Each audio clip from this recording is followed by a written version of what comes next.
Welcome back to Food for Kids.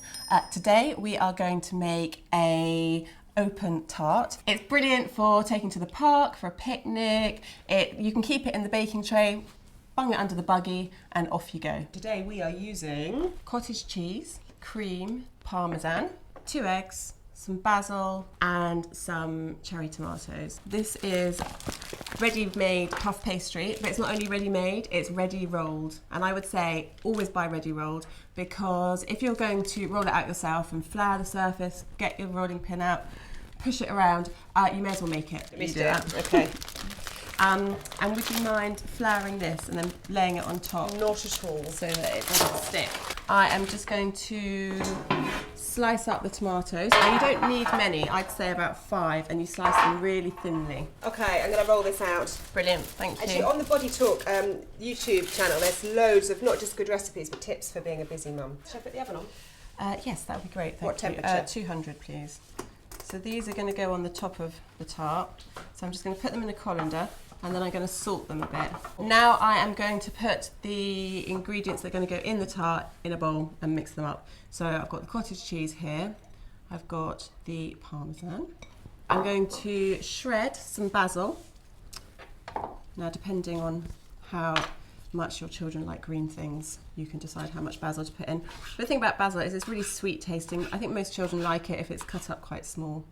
Then I'm going to put 2 eggs in.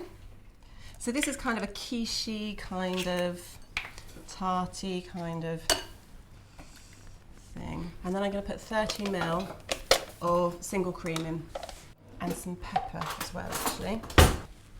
Thank you. And actually, would you mind giving this a stir? With pleasure. And while you do that, I'm just going to prepare this. This is going to be a round tart. So what I'm going to do... Is it? Yes, it's a little bit different, this one. I want to keep the pastry as big as possible, really. I don't want to lose any size. I am going to pour it into the middle, and then I'm going to quickly pull all the corners up.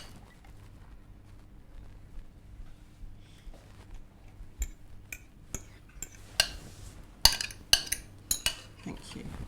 And then it's never going to look anything more than rustic, this. I'm not going for pastry chefdom. I just want to contain all of this. So I'm just kind of pushing it over and then pinching the folds down. Don't work quite quickly here because at some point it will collapse. Right, it's going to go in the oven. Da, da, da. How long does it go for? Put it on the top. 25 minutes. 25 minutes, okay. Oh, maybe 35. Well, we can go and see, in the meantime, if our chickens have laid any more eggs. Well, that's a good idea. Should we go out to the garden? Yeah, brilliant. It's Oh, ready. yummy. Turn that off. That's off, yeah. There we go. Woo! Wow, There gorgeous. we go. Wow, it's really expanded. You can see actually that because it's kind of really solid, that you could easily Take that with you. Now, I wouldn't take it out of the baking tray. I would just take that and stick it under the buggy. wait for Might it to cool wait down for it to first. cool down Oh, first, let's go and though. have it. This looks absolutely delicious. Thank you so much for watching. And remember to subscribe to Body Talk for more recipes. Oh look, it's collapsing in my hand. For more recipes like this, check out the Go Crumbs over to Food Crumbs YouTube Food channel. YouTube. In the meantime, Bon appetit. Claire, you're going to show us how to do the orange We're going to jelly. make some jelly boats. Jelly boats? Yep, a classic. Kids love them, grown-ups love them. Very cheap and actually quite healthy, but don't tell the children. What you need is as many oranges as there are children. I do maybe half an orange per child, and then you need to juice it. So once you've got the husk, you need to scrape it out.